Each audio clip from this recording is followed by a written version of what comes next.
كما ينبغي لجلال وجهه وعظيم سلطانه. إلهي اللهم لا أحصي ثناء عليك أنت كما أثنيت على نفسك، فلك الحمد يا ربي ولك الشكر. إلهي لك الحمد حتى ترضى، ولك الحمد إذا رضيت، ولك الحمد بعد الرضا. وبعد، أصلي وأسلم على سيد الأنبياء والمرسلين صلاة ما ذكره الذاكرون، وأصلي عليه أيضا صلاة ما غفل عنه الغافلون.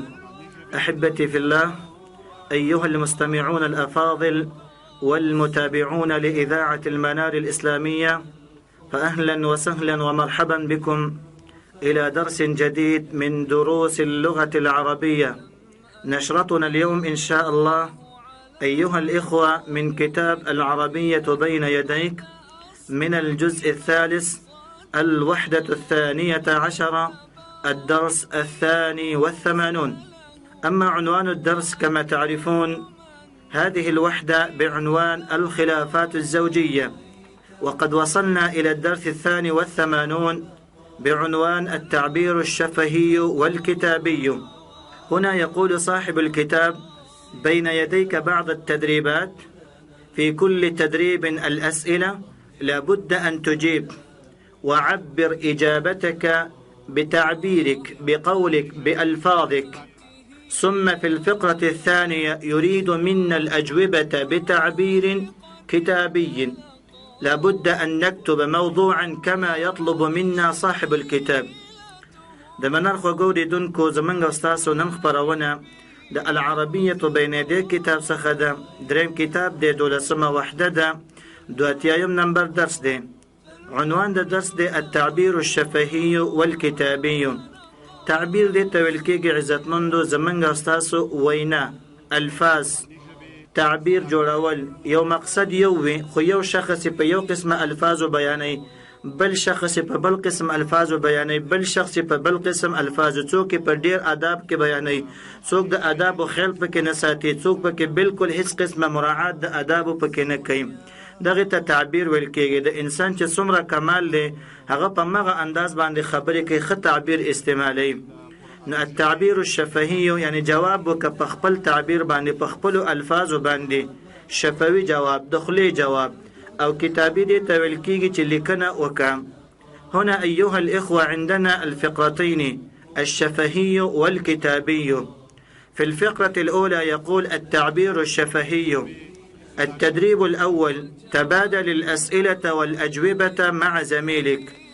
هنا يطلب صاحب الكتاب مني أيها الإخوة ومنكم بين يديكم بعض الأسئلة، ناقش مع زميلك، مع صاحبك، مع صديقك بتلك الأسئلة، فهو يجيب لك إجابة قولية، أو قدم له أنت اسأل مني هذه الأسئلة فأنا أجيب لك إجابة قولية.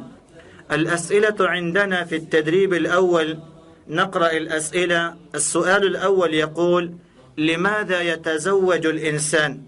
السؤال الثاني يقول: ما السن المناسبة للزواج؟ لماذا؟ السؤال الثالث يقول: كيف يختار الزوج زوجته في بلدك؟ السؤال الرابع يقول: هل تخلو الحياة الزوجية من المشكلات؟ لماذا؟ السؤال الخامس يقول: ما المشكلات التي تحدث بين الزوجين في بلدك؟ السؤال السادس يقول: كيف تعالج المشكلات الزوجية؟ تعالوا أيها الإخوة نناقش مع أصدقائنا وزملائنا بهذه الأسئلة.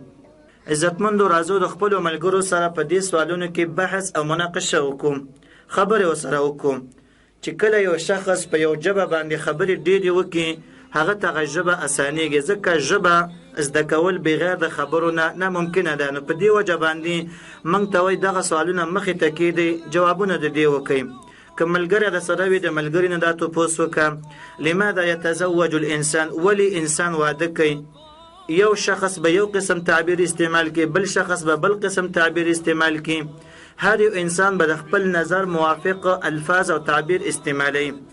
همدارنګه که ملګری نه وي، همدا سوال ځان ته متوجه که. مثال زه دا سوال تاسو ته متوجه کوم: لماذا يتزوج الانسان؟ ولی انسان واده کوي حکمت او فایده پکې څه ده؟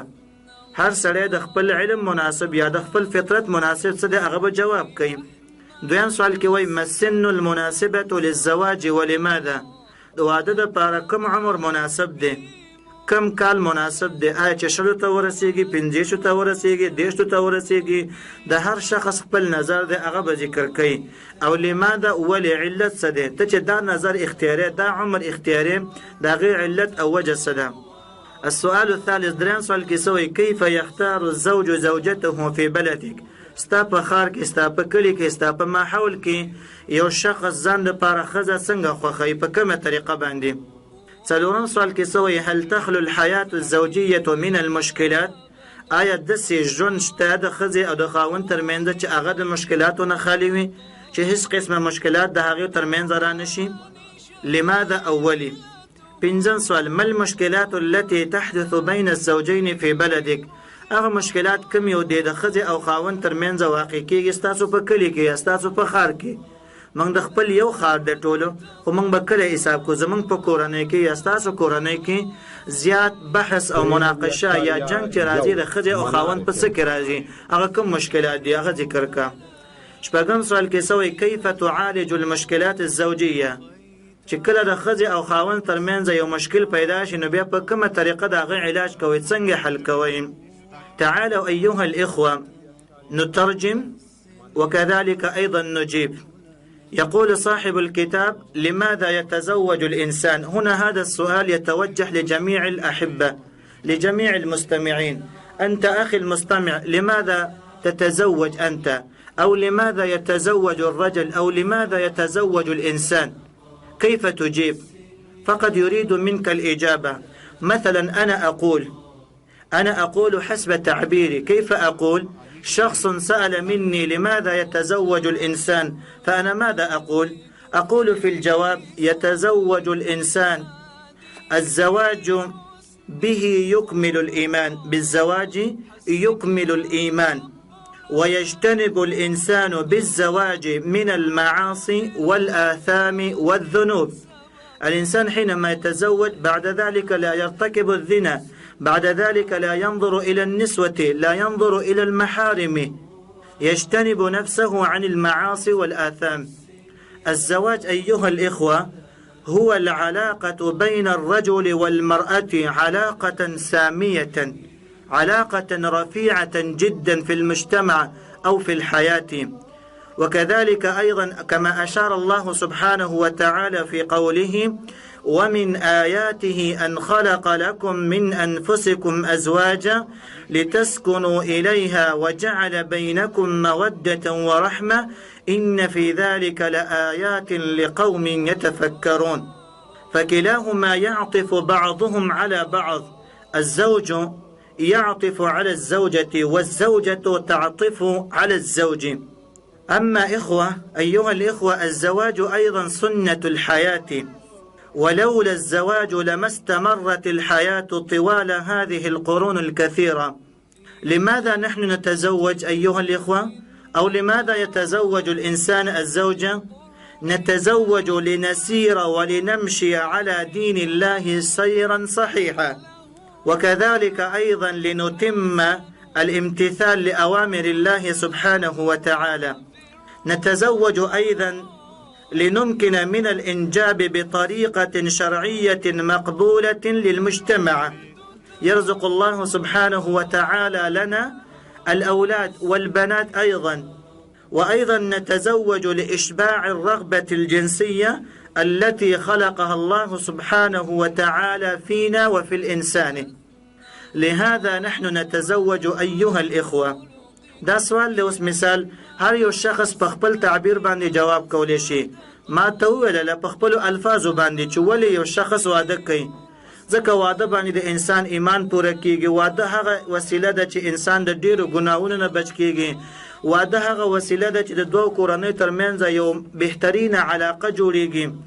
او چته علاقه جوړیږي یو مینه محبت د دوه کورنو ترمنځ د دوه اشخاصو ترمنځ پیدا کیږي لکه څنګه چې الله رب العالمین وته قران کریم کې اشاره کړې ده وجعل بينكم موده ورحمه لك اولنا چې الله رب العالمین وای ومن آیاته ان خلق لكم من انفسكم ازواجا لتسكنوا اليها وجعل بينكم موده ورحمه الله رب العالمین دا واده د صد پاره د انسان د آرام د پاره د انسان د سکون د پاره د انسان د اطمینان د پاره د خوشحالي د پاره الله پیدا کړی دی همدارنګه واده کې یو غټ حکمت او فائدہ هم ده چې یو انسان په بل انسان باندې عطف شفقت مینه محبت کوي او دا د ژوند یو وسیله ده یو لار ده د ټول ژوند چې روان دي په دغه طریقه باندې چلیږي او موږ په دې خاطر باندې کو چې موږ په دین باندې صحیح و چلیږو ولې کدا واده ونه کې نو انسان په دین باندې چلن نشي کولای همدارنګه د الله امر دی د الله د رسول امر دی په دې خاطر باندې امید لرو چې الله به موږ ته یو ښه نسل راکړي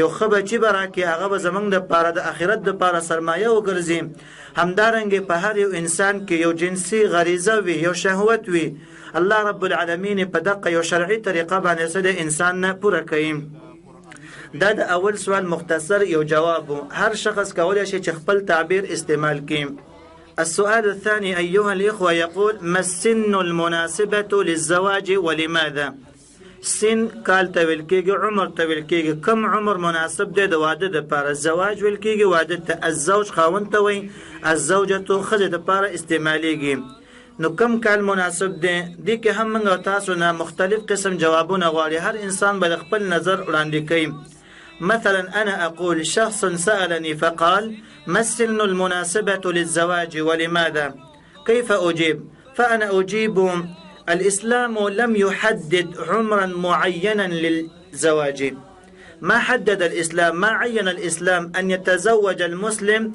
إذا وصل إلى 20 أو إلى 25 أو إلى 30 أو إلى 40 إلى الآن ما وصل أو إلى الآن الإسلام ما وضع العمرة ما عين العمرة ما حدد العمرة ولكن نحن ماذا نفعل لابد أن نقتدي بالنبي صلى الله عليه وسلم وبفعل النبي صلى الله عليه وسلم حينما ننظر إلى سيرة النبي صلى الله عليه وسلم في كم عمر تزوج هو لما وصل عمره إلى 25 لما وصل عمره إلى 25 من عمره ثم بعد ذلك تزوج مع خديجة رضي الله تعالى عنها فالواجب علينا أيضا أن نقتدي بفعل النبي صلى الله عليه وسلم إن استطعنا فإذا وصلنا إلى 25 من العام فلا بد أن نتزوج إن استطعنا الإسلام ما حدد الوقت ما حدد العمر ما حدد السنة لكن شجعنا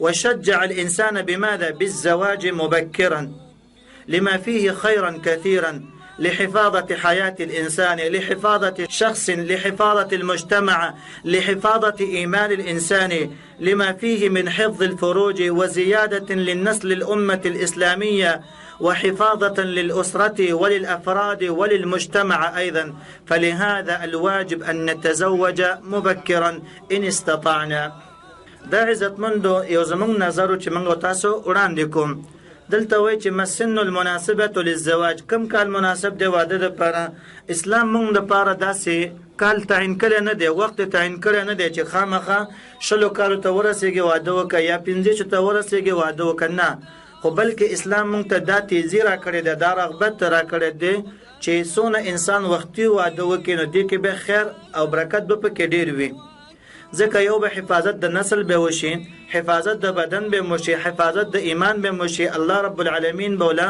خسته نسل ول ورکی بچي بولا الله ورکی د هر قسم ګناہوں نه بس شي محفوظ پاتې شي همدارنګه د نبی صلی الله علیه وسلم اقتدا به وشي چې هغه کله 15 کال ته ورسېدو نو هغه د بیبي خدیجه رضی الله تعالی عنها سره واده وکړ دا صرف زمون یو نظر دی السؤال الثالث يقول كيف يختار الزوج زوجته في بلدك أخي المستمع حينما تختار أنت الزوجة كيف تختار أنت هل أنت تذهب بنفسك أم ترسل والدك أم ترسل أمك أم ترسل إخوانك أخواتك بأي طريقة أنتم أيها المستمعون تطلبون الزوجات لأنفسكم. السؤال هكذا: كيف يختار الزوج زوجته في بلدك؟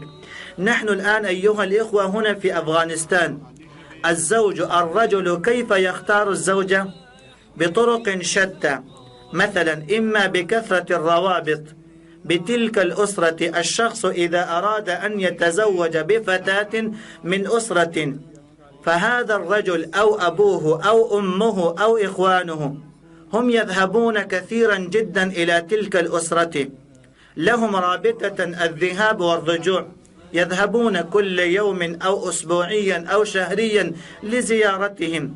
بكثرة الروابط، بكثرة الذهاب إليهم، فعلموا أن هذه الأسرة أسرة كريمة طيبة، أو هذه الفتاة فتاة جميلة ذات الدين، ثم يرسل هذا الشخص أبوه أو أمه بطلب تلك الفتاة. طريقة الواحدة. طريقة الثانية أيضا: أو يقيس الرجل الشخص الزوج بوالديها أو بإخوانها. مثلا الشخص حينما يريد أن يتزوج بفتاة كذا وكذا، لماذا يتزوج تلك الفتاة؟ لماذا يختار لنفسه تلك الفتاة؟ لأن هذا الرجل أو هذا الزوج إنه رأى أبوها أو أمها أو إخوانها وجدوهم على خلق طيب، على حسن الخلق، فأحبوهم، فلهذا هو يريد أن يتزوج بتلك الفتاة لما فيهم الصلاح والخير في تلك الأسرة. أو بسبب جيرانها، مثلا الشخص يريد أن يتزوج بفتاة، جيرانها، هو يذهب إلى جيرانها يسأل عن الجار: كيف هذه الفتاة؟ كيف هذه الأسرة؟ نحن نريد أن نتزوج هذه الفتاة، فما رأيك أيها الجار بنكاح تلك الفتاة؟ هل تسمح لي أن أتزوج بتلك الفتاة؟ إنها تسكن بجوارك. كيف هي؟ كيف أمها؟ كيف أبوها؟ كيف إخوانها؟ كيف تعيش تلك الفتاة في المجتمع في الأسرة؟ يسأل عن جيرانها، هم يصفون تلك الأسرة أو تلك الفتاة، الجيران هم يصفون تلك الأسرة أسرة كريمة طيبة ممتازة جيدة، أو الفتاة جميلة حسينة ذات الدين ذات الخلق تلتزم الدين والشريعة. بهذه الطريقة ثم يرسل أبوه أو إخوانه إلى تلك الفتاة لطلب زواجها. أو طريقة أخرى، مثلا أحيانا الشخص ما يعرف أن أتزوج بتلك الفتاة، لكن قيل له إنها فتاة طيبة جميلة حسينة، الزوج ما رآها أصلا ولا رأى أسرته أصلا، فماذا يفعل؟ هذا الرجل يرسل أسرته إليها ليريها ويري صفاتها، ليراها وليرى صفاتها في ساعة أو ساعتين. يمكث هناك هذه الأسرة ساعة أو ساعتين أو يوما أو نصف اليوم، فإن أحبها يتزوجها، وإلا ينصرفها إلى أسرة أخرى، إلى فتاة أخرى. دې سوال عزتمندو مقصدم دقو چې آیا یو شخص څنګه ځان د پاره ښځه انتخابوي. مختلفې طریقې دي زمونږ او ستاسو په عادت او په رسم رواج کې. یو طریقه دا ده خو چې یو انسان په جنګلو لري، علاقه زیاته د روابط زیات دي، تګ راتګ زیات لري، هغه کورنۍ پیژني، جنۍ پیژني، په دې خاطر باندې و چې زه غواړم چې دې سره خپلوي وکړم. دویمه طریقه دا ده د هغه پلار او مور ته ګوري، د هغه نور نسل ته ګوري، د هغه ورونو ته ګوري، په هغه طریقه باندې چې دا ښه دی نو قیاس کوي په جنۍ باندې چې انشاءالله په دې کورنۍ کې به دا جنۍ هم ښه وي.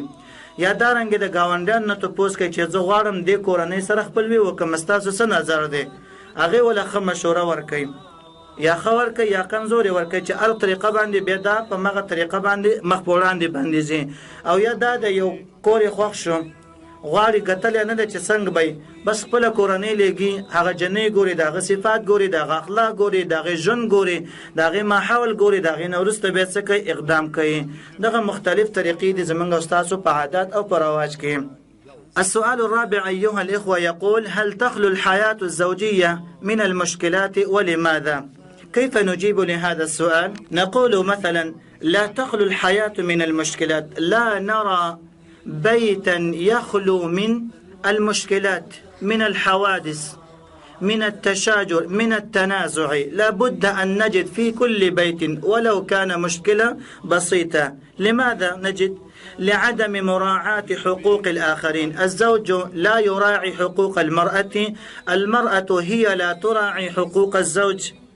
أو من كثرة الفقر، أحيانا قد يكون الزوج فقيرا فالزوجة تطلب منها ما لا يقدر هو بنفسه، فلهذا تصدر وتحدث المشكلات في البيت.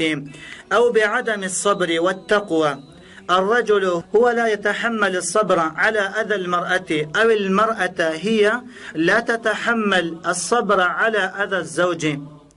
وكذلك أيضا بعدم التقوى، الرجل لا يجد التقوى، الرجل غير تقي أو المرأة غير تقية، فلهذا يحدث المشكلات في البيت. څلورم سوال کې څه ویل؟ آیا داسې کورنۍ شته دی چې د مشکلاتو نه خالي وي؟ نه، داسې کورنۍ مونږ تاسو ته نه ښکاري. که چېرته وي نادره کورنۍ وي، والنادر لا حکم له، او د نادر دپاره څه حکم بیا نه وي، هغه بیا مستثنا دي. خو هره کورنۍ کې خامخا مشکلات پیدا کېږي. دا مشکلات چې پیدا کېږي وجه څه ده؟ یو وجه دا ده چې یو انسان تحمل نه کوي، صبر نه کوي، همدارنګه هرې خبرې پسې کلک نه خلي، همدارنګه سړی د ښځې حقوق نه ادا کوي، ښځه د خاوند حقوق نه ادا کوي، یا دارنګه د یو بل په غلطیانو باندې صبر نه کوي، مخ ته نه اړوي، هره غلطي د یو بل رانیسي، نو په دې وجه باندې مشکلات پیدا کېږي. یا دارنګه کله غریبي په انسان باندې غالبه شي، غریبي زیاته شي، ښځه مطالبې کوي د ښه ژوند لپاره، نو په دې وجه باندې مشکلات پیدا کېږي. یا صبر نه وي، یا تقوا نه وي، نو خامخا مشکلات پیدا کېږي. السؤال الخامس يقول: ما المشكلات التي تحدث بين الزوجين في بلدك؟ هغه کوم مشکلات دي چې ستاسو په کورونو کې پیدا کیږي، ستاسو په علاقه، په ښار، په ملک کې پیدا کیږي؟ فكيف نجيب؟ مثلا نقول: المشكلات التي تحدث بين الزوجين إما الزوجة أحيانا تريد الافتراق من أسرة الزوجة. هنا نحن نرى دائما في الزوجات، في الفتاة، هن ماذا يردن؟ هن يردن الافتراق من أسرة الزوج، من أبيه ومن أمه ومن إخوانه، فلهذا هي تطلب دائما من الزوج: أنا أريد بيتا لنفسي، أنا أريد بيتا مستقلا لنفسي، فلهذا تحدث المشكلات لأنها تريد البيت لوحدها. وأحيانا أيضا المرأة لا تخدم والد الزوج أو والدة الزوج، فلهذا تحدث المشكلات، والزوج يحزن بوالده وبوالدته. وأحيانا تحدث المشكلات أيضا الزوجة تشتهي وترغب أشياء من الأطعمة، من الملابس وغير ذلك، فالرجل المسكين هو لا يقدر أن يكمل كل ما تشتهي المرأة. أو أحيانا تميل الزوج إلى أسرته أكثر، الزوج يميل إلى أسرته فقط، يحترم أسرته، يحترم أبوه، لا يحترم أبو الزوجة أو لا يحترم إخوان الزوجة، فلهذا أيضا تحدث المشكلات. وهكذا بالعكس أيضا، المرأة هي فقط تحترم أسرتها، أبيها، أمها، إخوانها، لكن حينما يأتي أبو الزوج فهي لا تحترم أبو الزوج، وحينما يأتي أم الزوج فهي لا تحترم أم الزوج، فلهذا تحدث المشكلات بين الزوجين. په دې طریقه باندې عزتمندو زمونږ استادو په کورونو کې اختلاف پیدا کیږي. یو وجه خدا ده چې اکثره ښځې زمونږ استادو سره ځان له ژوند غواړي، نو یو دا مشکل پیدا کېږي، اکثره سړي دا ژوند نه غواړي.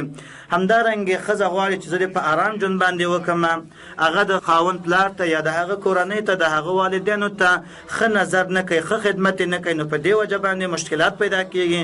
د خاوند خو هغه پلار دی، مور دی، په هغې باندې خفه کېږي. یا کله کله داسې وي دا مشکلات پیدا کېږي، ښځه شهوت رغبت زیات لري، خواهشات زیات لري، جامې ډېرې غواړي، لباس غواړي، دارنګې بوټان غواړي، چکرې غواړي، ډېر زیارتونه د ملاقات د خپلوانو غواړي، او د خاوند دا د وس نه بار دی، نو په دې وجه باندې مشکلات پیدا کېږي. او زیات کرته مشکلات په دې باندې پیدا کېږي چې سړی هغه خپلې کورنۍ ته ډېر طرف مایله وي، او ښځه خپلې کورنۍ ته مایله وي، د یو بل احترام نه کوي، د یو بل د مېلمنو قدر نه کوي، نو په دې وجه باندې کور کې دا مشکلات پیدا کېږي. السؤال الأخير يقول: كيف تعالج المشكلات الزوجية؟ اخرنی سوال دا طریقه کړل، چې مشکل پیدا شونه علاج به په کومه طریقه باندې کوي؟ فكيف نجيب لهذا السؤال؟ العلاج أيها الإخوة لا شك في ذلك، إما العلاج الأساسي بالتقوى، أن يختار الزوج لنفسه التقوى، أن يرتجف ويخاف من الله سبحانه وتعالى في حق نفسه وفي زوجته وفي أسرته. وهكذا أيضا المرأة لا بد أن تكون تقية، أن تخاف الله سبحانه وتعالى، فإن اختارت لنفسها التقوى فلم تحدث المشكلات إن شاء الله. وإن صدر المشكلة أحيانا بعد التقوى فما الواجب ما العلاج؟ لابد أن ينصح الرجل لزوجته: أنت أيتها الزوجة فعلت كذا وكذا، فهذا الأمر لا يليق بنا ولا يليق بك، فلا بد أن تتغيري بهذا الأمر. وهكذا أيضا إذا صدر عن الزوج أمرا خاطئا على المرأة أن تنصح له. فإن كانت المشكلات لابد في الأسرة فما الحل؟ لابد أن يفترق الزوج من زوجته، أو يفترق الأسرة الزوجين من أسرته، لكن مع احترام الوالدين، مع مراعاة حقوق الوالدين، ألا يترك الوالدان لا الأب ولا الأم من أجل زوجته، فليؤدي الزوج حقوق الأب وحقوق المرأة وأيضا حقوق الزوجة. دا عزتمندو منگو تاسو مختصر جواب وکړو چې مشکل څنګه حل کیږي. ښه علاج دا دی چې هر یو شخص ځان کې تقوا پیدا کړي، خاوند هم تقوا پیدا کړي، ښځه هم تقوا ځان کې پیدا کړي، د الله نه دې ویرې کړي، د یو بل په حقوقو کې. که په تقوا باندې ونه شول یو بل ته د نصیحت وکړي، خلار د ځان لپاره ولټي، که دا مونه شول کم ناکم کله کله د په ځان باندې یو جرمانه کړي، افتراق دی وکړي، جداواله دی وکړي. یا مثال چې غټه کورنۍ کې اوسېږي، ګڼه کورنۍ کې اوسېږي، جدا دي شي. دا عیب نه دی چې یو شخص یو زوی جدا شو د نور ورونو نه، یو ورور د بل نه جدا شو، نه، جدا دي شي، هر ورور د خپل کور ځان ته مستقل کې، خو مور او پلار به هیڅکله نه پرېږدي، د هغه حقوق او خیال به ساتي، د هغه به داسې حق ادا کوي لکه څنګه چې د ماشوم دا خاوند ماشوم او پلار له سره کم احترام کړو، د هغې سوچنده احترام به وله کوي، د هغې حقوق به ادا کوي، د پلار به هم ادا کوي، د مور به هم ادا کوي، بیا په آخره کې به د ښځې او دارنګې ښځه به د خاوند حقوق ادا کوي. په دغه طریقه باندې انشاءالله بیا ژوند ښه تېرېږي. دا علاج دی، والله أعلم، ده هر چا خپل نظر دی. ننتقل الآن أيها الأكارم إلى التدريب الثاني. يقول: أيهما أفضل ولماذا؟ دي که هم زمونږ ستاسو نظر غواړي، اختیار یې راکړی دی په هر یو سوال کې چې ستا نظر په دې کې څه دی. لکه مثال اول سوال کې څه وایي؟ أن يتزوج الإنسان مبكرا أم متأخرا؟ ستاسو نظر دی چې آیا انسان وختي واده وکړي که ناوخته وکړي؟ أن يتزوج الإنسان مبكرا أم متأخرا؟ السؤال الثاني: أن يتزوج الإنسان من أقربائه أم من غير أقربائه؟ ستاسو نظر دی کومه بهتره خبره ده چې آیا انسان د خپلوانو کې واده وکړي که غیر د خپلوانو کې واده وکړي، خپلو کې واده وکړي که نه پردو کې واده وکړي؟ ستاسو نظر دی. دریم سوال کې څه وایي؟ أن يتزوج الإنسان من بلده أم من غير بلده؟ آیا یو شخص چې دا واده وکړي د خپل ښار خلکو نه او که نه د ښار نه بهر واده وکړي، کوم یو بهتره دی ستا په نظر کې؟ څلورم سوال یې څه کړی دی؟ أن يتزوج الرجل من فتاة صغيرة أم كبيرة؟ آیا چې د ماشومې سره واده وکړي دا به بهتره که نه د غټې سره واده وکړي؟ ستا نظر څنګه دی؟ پنځم سوال څه دی؟ أن يتزوج الرجل من فتاة متعلمة أم غير متعلمة؟ آیا تعلیم یافته جنۍ وکړي که غیر تعلیم یافته جنۍ وکړي چې تعلیم یې کړی وي داسې جنۍ سره نکاح وکړي که نه تعلیم یې نه کړی؟ ستا نظر پکې څه دی؟ شپږم سوال څه دی؟ أن يتزوج الرجل من امرأة عاملة أم غیر عاملة؟ آیا که داسې ښځې سره واده وکړي چې هغه عامله وي، کار کوي، یو وظیفه لري، او که نه چې غیر عامله وي؟ ستاسو نظر دی. د هر یو شخص نظر منګه تاسو نه د کتاب والا غواړي. السؤال الأول: أن يتزوج الإنسان مبكرا أم متأخرا؟ ماذا تفضل في كلا القولين؟ أن يتزوج الإنسان مبكرا أم يتزوج متأخرا؟ مثلا أنا أقول أن يتزوج الإنسان مبكرا أحسن، هذا أنا أفضله. لماذا؟ لأن الرزق بيد الله سبحانه وتعالى، نحن أحيانا نخاف من الرزق، كيف نطعم الزوجة، كيف نأتي بالرزق للزوجة. أخي الحبيب اعلم بهذا، كما أن الله سبحانه وتعالى يرزقها في بيت أبيها، فهو الذي إن شاء الله يرزقها في بيت زوجها. والزواج مبكرا أيضا فيه سبب حفاظة الزوج وحفاظة إيمان الزوج، وإن قدر الله سبحانه وتعالى له الأولاد مبكرا سوف يساعدون مع أبيهم أو مع أمهم في الكبر. نو په وختي واده په دې باندې بهتره دی، یو خو به دارنګې د ټولنې حفاظت وشي، د ایمان ساتنه به وشي، همدارنګې د افرادو ساتنه به هم وکړی شي. او چې کوم رزق الله رب العالمین ښځې د پلار په کور کې ورکوي نو همدغه رنګې د خاوند په کور کې ولا هم ورکولی شي. امقه الله دی، رزق الله هغه ته لیکلی دی، که د خاوند په کور کې وي که د پلار په کور کې وي. او د واده سره الله رب العالمین برکات زیاتوي هم. ځکه نبی صلی الله علیه وسلم له یو کس رالی غریب ما، هغه ته ویل واده وکړه، هغه واده وکړو، بیا هم غریب مې بل واده وکړه، بیا هم غریب مې بل واده وکړه، چې څلور ودونه وکړل الله رب العالمین ښه زیات مالداره کوم، بیا به صدقې راوړلې بیت المال ته به ورکولې. نو بهتر هم دا که الله رب العالمین له بچي ورکړي په خپل وختي ټیم باندې، نو وروسته بوډاوالي کې به هغه سره ډېر زیات همکاران وي. دا زما یو نظر دی. السؤال الثاني يقول أن يتزوج الإنسان من أقربائه أم من غير أقربائه؟ أنا بنفسه أحب أن يتزوج الإنسان من غير أقربائه، لكن بشرط بطريقة شرعية، أن يتزوج من غير أقربائه فقط ليتعارف مع غير الأقرباء. الأقرباء هم أقرباؤهم، فلهذا كان النبي صلى الله عليه وسلم يتزوج من غير الأقرباء لينتشر دعوتهم، ليجد أقرباءه في كل قرية أو في كل بلد. هذا هو فقط رأيي. زمان نظر بك دقة لسرب. السؤال الثالث يقول أن يتزوج الإنسان من بلده من غير بلده. أيضا أقول كما قلت في السؤال الثاني، أن يتزوج الإنسان إن استطاع من غير بلده لكن بطريقة شرعية، فهو قادر أن يتزوج من تلك الدولة أو من تلك القرية. السؤال الرابع يقول أن يتزوج الرجل من فتاة صغيرة أم كبيرة؟ لا، هنا ننظر أيها الإخوة إلى قول النبي صلى الله عليه وسلم أن يتزوج الرجل كفوا له حسب عمره أو يكون أقلا منه، ألا يتزوج الرجل الكبير بفتاة صغيرة أو ولد صغير يتزوج بامرأة كبيرة. لابد أن ننظر إلى الكف وإلى السن الموافق. السؤال الخامس يقول أن يتزوج الرجل من فتاة متعلمة أم غير متعلمة؟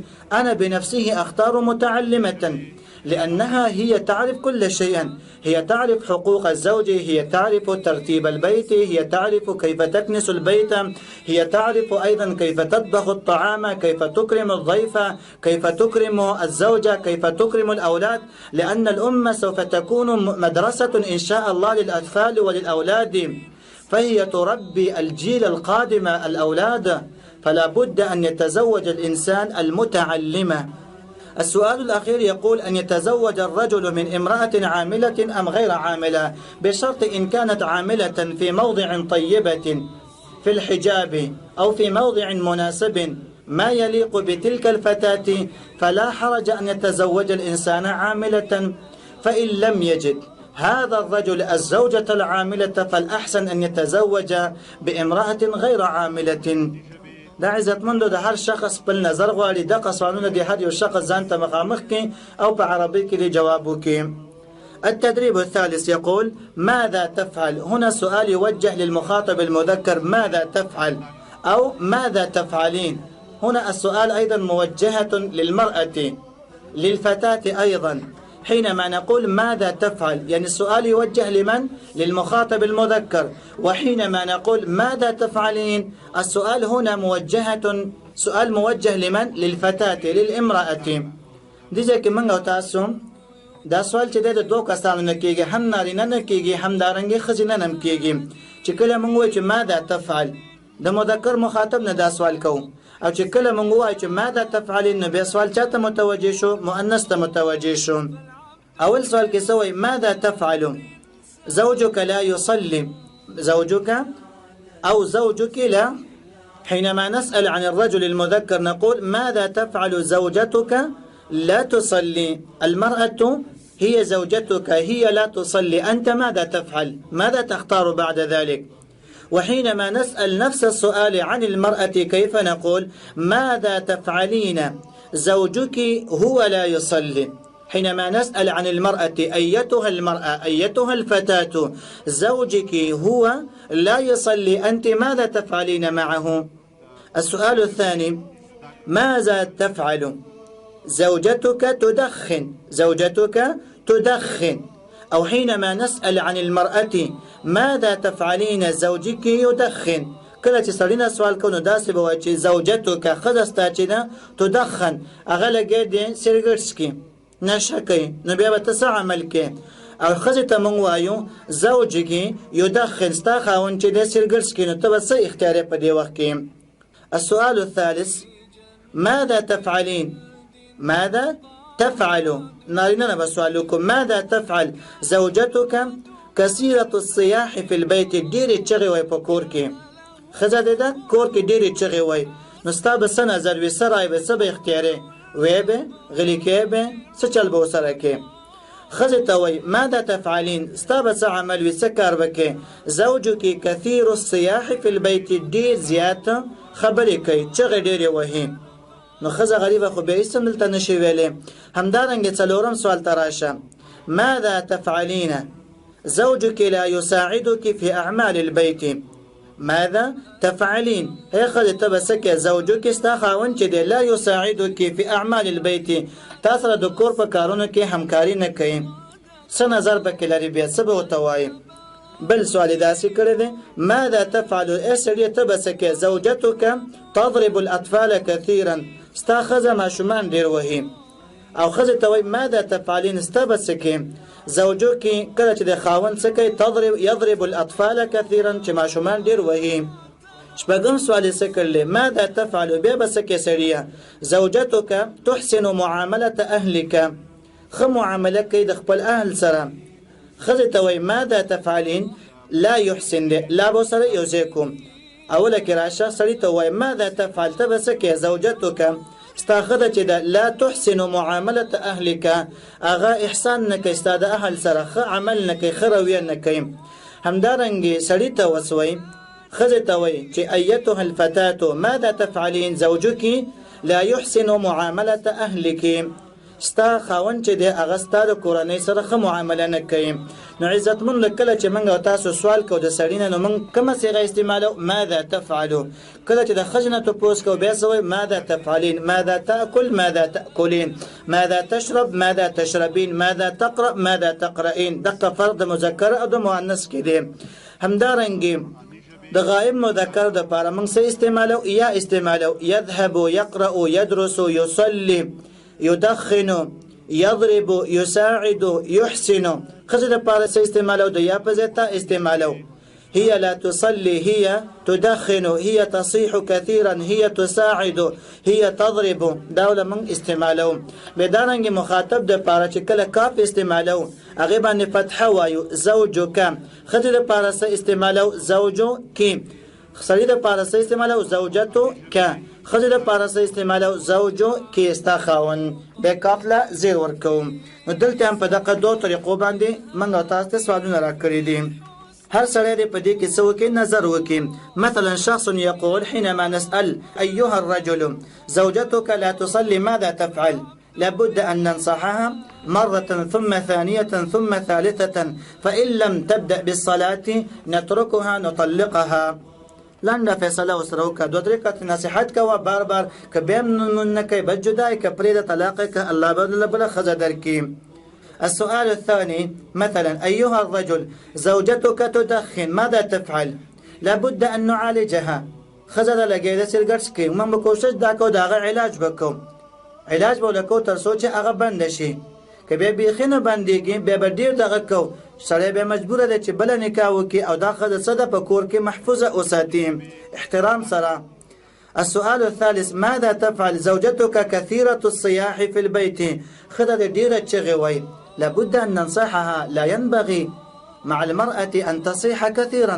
ښځې سره دا مناسب نه دی چې د هغه اواز جګ شي، هغه سره حیا مناسبه ده، درون خوی ورسره مناسب دی، باید چې هغه درون خوی وکړي، ښایسته خبرې وکړي، په نصیحت باندې څه وکړي هغه پوه کړي.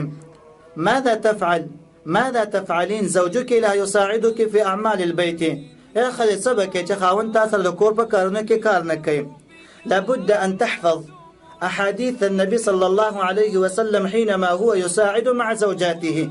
أول خزل بكادا أغا حديثنا ياتكي النبي صلى الله عليه وسلم با خلو سرکارکو د الله نبی به کله سره جارو کوله کله به جامې ګنډلې کله به تانې د کوله یو قسم همکاري به د خپل بیبيانو سره کوله. هغه حدیث دی یاد کی هغه سیرت دی خزا یاد کی مې د خاوند ته لګ لګ ذکر کوي په دې طریقه باندې یا خاوند ته دی و چې خیر تاسو وزګار است وخت د سره شته د مېست راشي ما سره د همکاري وکي وخت را سره کم دی او یا د خزا و چې خیر د تاسو مکوي زه خپل همکاري کوم. همدارنګ بل سوال څه شه دی ماذا تفعل سبك زوجتك تضرب الأطفال كثيرا خزد واهل دركي فلا بد أن ننظر إلى الضرب أغوال تبقوري إن كان ضرب الأدب والاحترام فلا بأس كده أدب واللي كلا ما شمت سفيرة وركولي خد احترام ده أدب ده وجنا يوراني وكو يتنبيه وركي نو خير ده خداب وتويلكيجي تدير سخوال ونكي. ماذا تفعل زوجتك لا تحسن معاملة أهلك سبك چې خلل سرانګي معامله نه کوي ستاد خپل اهل سره کورنۍ سره خو معامله نه کوي. اما ان ننصحها نصيحت بوتکو ثم نعمل مع اسرتها حسن المعامله د اغي کورنۍ سره مع اهلها د اغي اهل سره نعامل حسن المعامله من بخ معامله وکم کبيان په دې باندې ونشله لابد ان نخبر الاخرين اسرتها به من کوشش دا کو چې د اغي کورنۍ خبره کو چستا سو دی جنې کې دغه مشکل لې چې دا د ملما عزت نه کوي خو احترام نه کوي د هر چا خپل نظر دی. امید لرم چې تاسو نظرونه بسوي هغه بخوي. دا عزتمند منګ او تاسو سره په 23 نمبر درس کې التعبير الشفهي په دې عنوان باندې چې دا سوالونه راکړیو چې دا په خپل الفاظ باندې په خپل تعبیر باندې حل کوي. د دې نورسته بیا منګ تاسو ته التعبير الكتابي راکړي کورنۍ وظیفه راکړي هغه به ان شاء الله په بل خبرونه کې حل کو. تر هغه پورې په رب العالمین باندې سپارم تل لپاره عزت من خوشاله کامیاب آباد اوسئ. والسلام علیکم ورحمة الله وبرکاته.